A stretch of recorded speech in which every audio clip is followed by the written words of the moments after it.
जी ये हमने एडजस्टमेंट कर ली हुई है पास पेपर क्वेश्चन 10 में, इसकी कोई ज़रूरत नहीं है। ये भी वही एडजस्टमेंट है पास पेपर क्वेश्चन 10 वाली।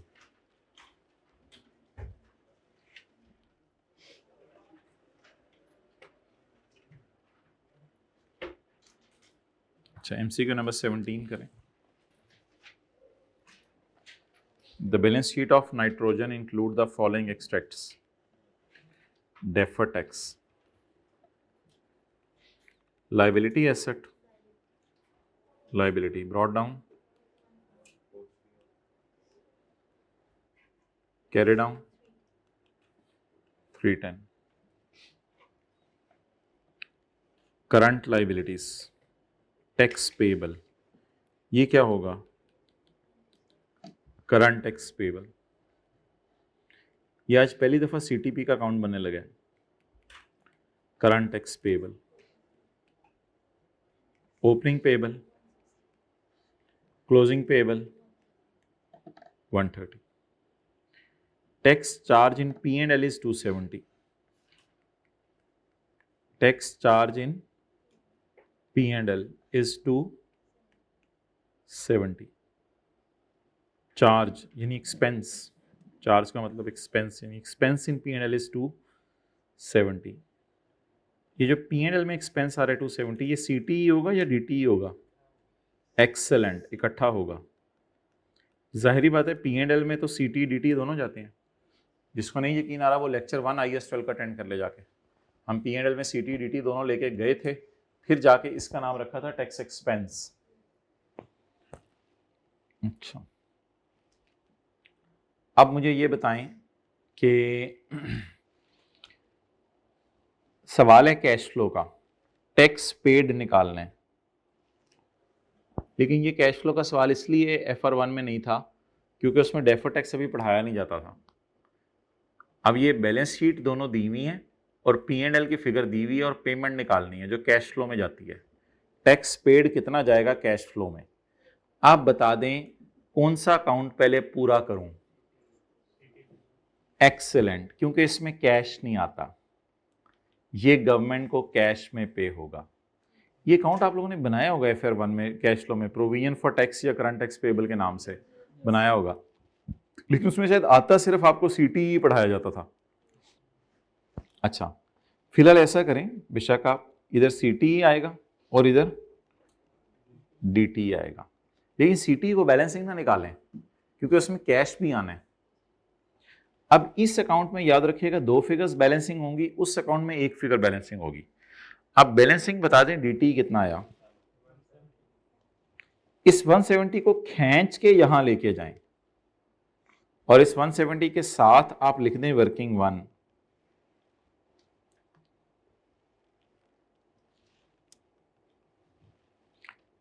ये 170 वर्किंग 1 से आ गया। बैलेंसिंग कितना?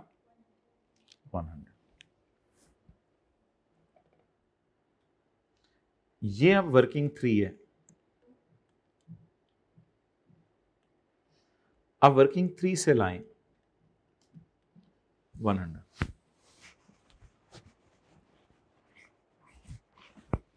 अब बड़ी मेहनत करके कैश बैलेंसिंग आ गया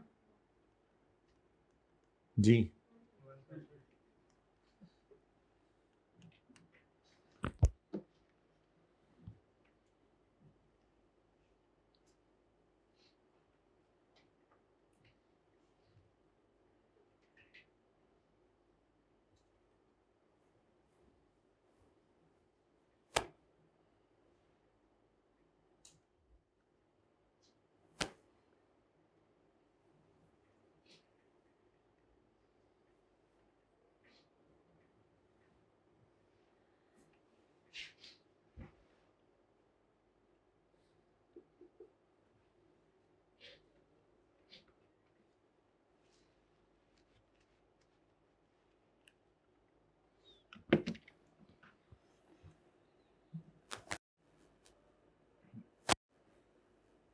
चलें आगे। अभी मैं जो करवा रहा हूं सिर्फ वो बोले 15। Which of the following statement regarding taxation of lease agreements are true? Depreciation और इंटरेस्ट ऐड बैक हो जाना चाहिए अकाउंटिंग प्रॉफिट में, और रेंटल पेमेंट्स माइनस हो जानी चाहिए अकाउंटिंग प्रॉफिट में से, ताकि मैं करंट टैक्स निकाल सकूं। जी बताएं, ये बातें दोनों सही हैं? आरओयू की टैक्स बेस नील होती है जिसकी वजह से टीटीडी आता है, और लीज लाइबिलिटी की टैक्स बेस नील होती है जिसकी वजह से डीटीडी आता है। तो बस ये चारों बातें सही हैं।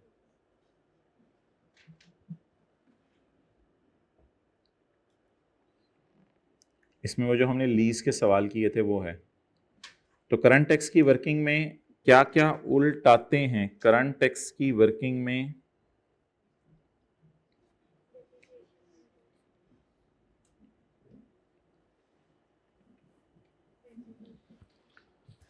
करंट टैक्स की वर्किंग में क्या क्या उल्टाते हैं? इंटरेस्ट और डेप्री, और क्या डिडक्ट करते हैं? ये एड बैक होता है। और राइट ऑफ यूज की tax base lease liability tax base, इसलिए इसका टीटीडी आ जाता है और इसका डीटीडी आ जाता है।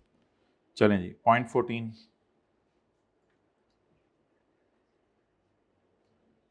Pause.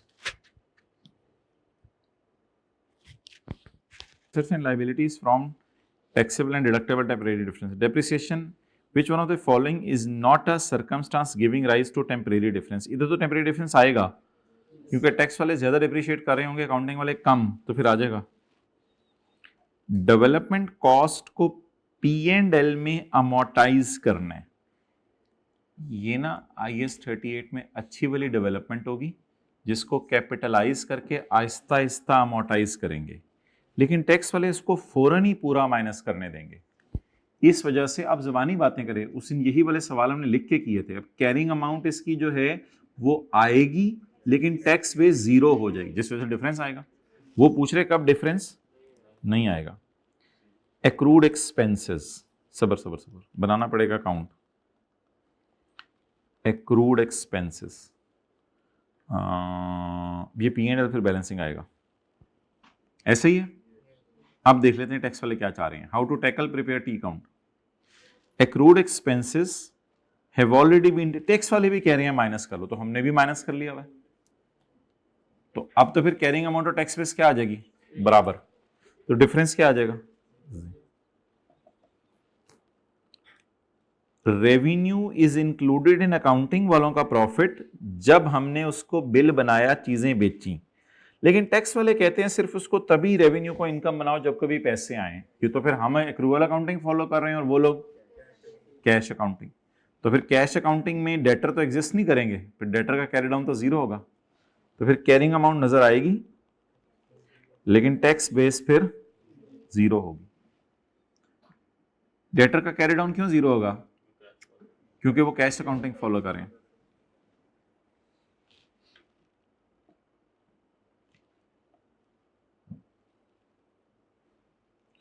The carrying amount of Jewel Limited PP at 31 December 2013 was 3,10,000 and tax WDV was 230।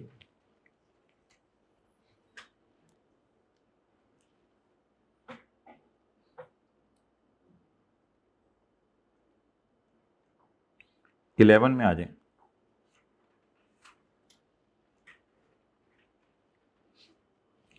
The carrying amount of Jewel Limited's PP at 31 December 2013 was 3,10,000 and tax WDV was 2,30,000।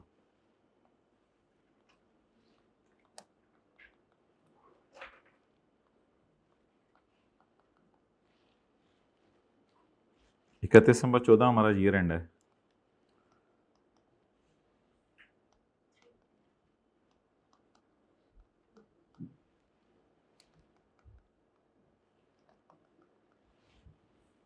Following data relates to year end 31 December 2014। At the end of year, the carrying amount of PPE was 460 and the tax WDV was 270।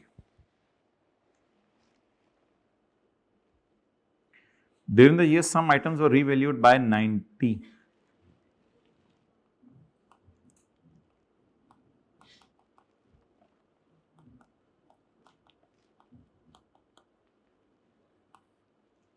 ये accounting वालों के लिए entry है सिर्फ, tax वालों के लिए नहीं। बाय 90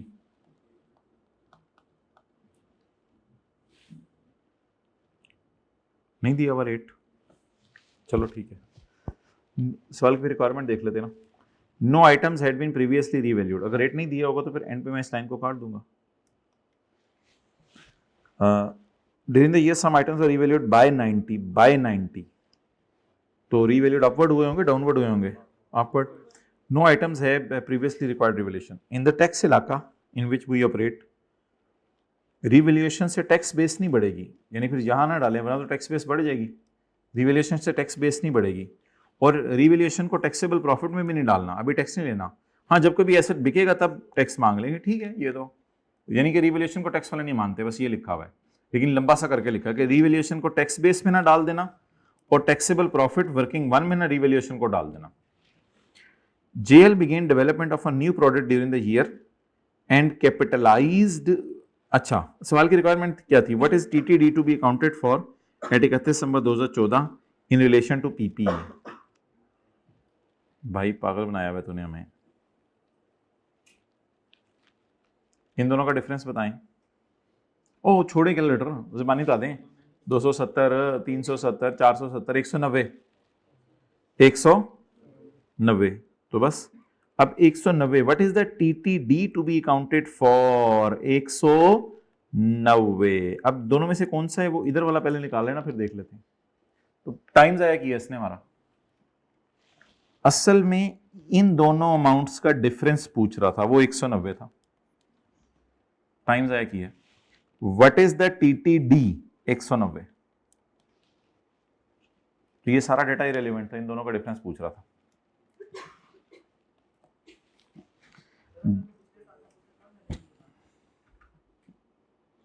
पिछले साल का ओपनिंग पूछता,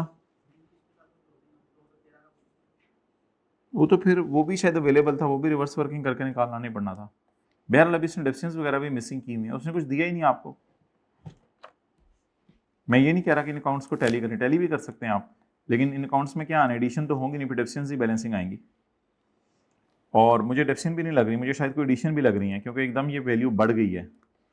तो डेटा उसने बहुत सारा मिसिंग किया है, लेकिन जो हमें चाहिए था वो उसने दे दिया हुआ था सवाल में। तो सवाल के अंदर काम की चीज कोई नहीं थी, ये 460 और 270 यूज करना था।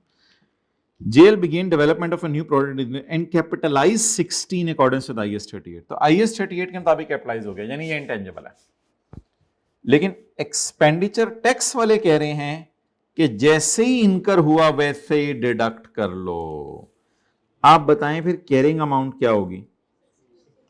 60 और टैक्स बेस 0।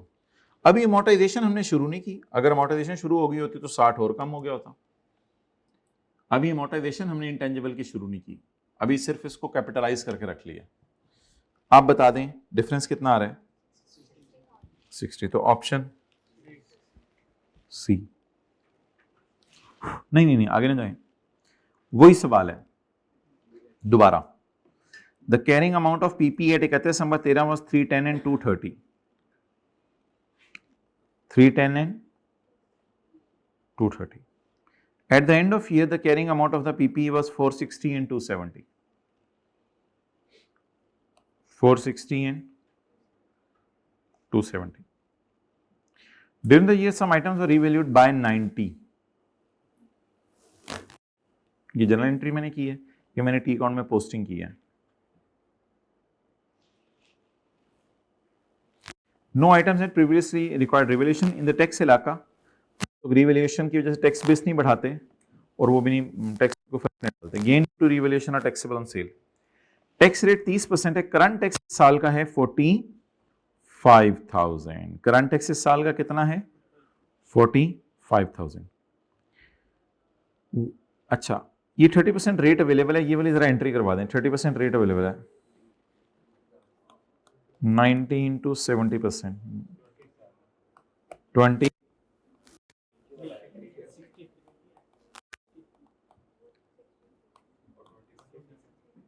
27। ये जनरल एंट्री हो गई।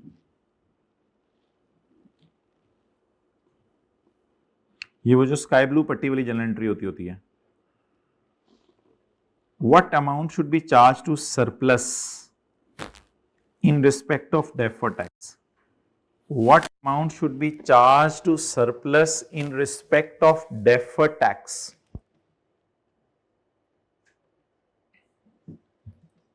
बोले भाई, ये ना थोड़ी सी कंफ्यूजिंग सी अंग्रेजी है, लेकिन इसको बड़ा आसान समझ के आज ही कवर कर दें। अगर सवाल आता what amount should be taken to surplus, that is 63, what amount should be taken to surplus, that is 60, what amount should be charged to surplus in respect of deferred tax, deferred tax की मद में surplus को कितना charge मारा है तुम लोगों ने, इसके लिए FR1 और FR2 के अंदर डिफरेंस देख लेते हैं। FR1 में आप यहां 90 लिखा करते थे, FR1 में सरप्लस कितना लेके जाते थे 90, क्योंकि आपने टैक्स कॉन्सिक्वेंसेस नहीं पढ़े थे।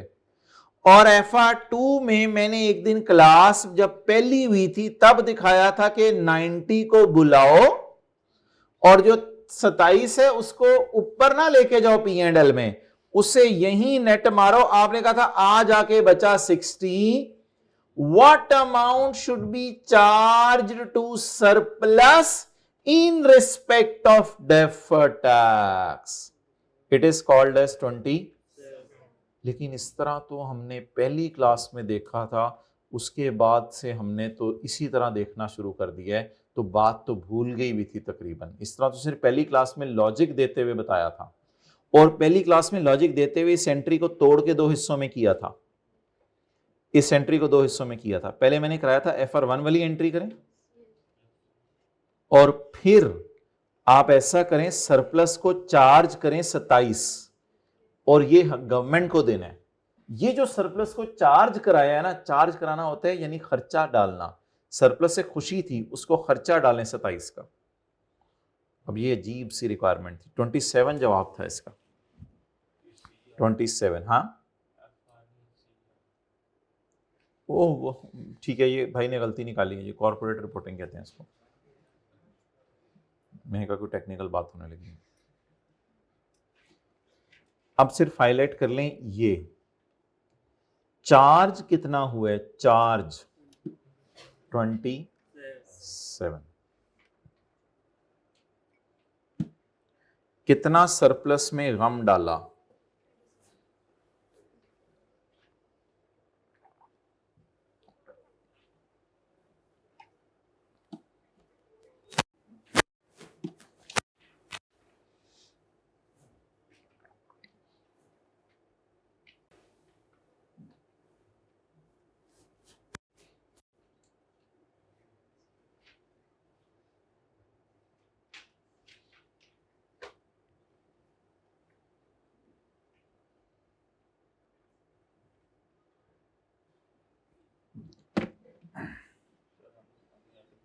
अच्छा आगे बोंगियां देखें। करंट टैक्स बिला वजह दिया हुआ है, करंट टैक्स बिला वजह दिया हुआ है, बाकी डेटा बिला वजह दिया हुआ है, बाकी डेटे का कोई काम नहीं था।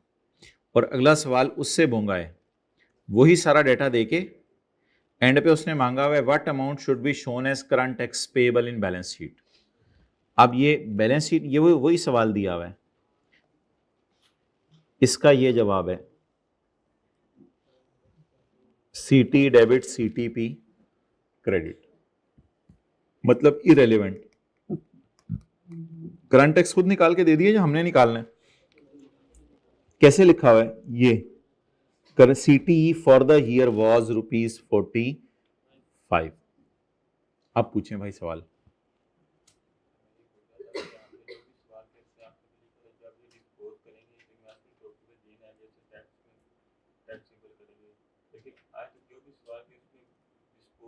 वहां डिस्पोज तो नहीं होता, वो तो हो गया तो डिस्पोजल का टी काउंट बना देना।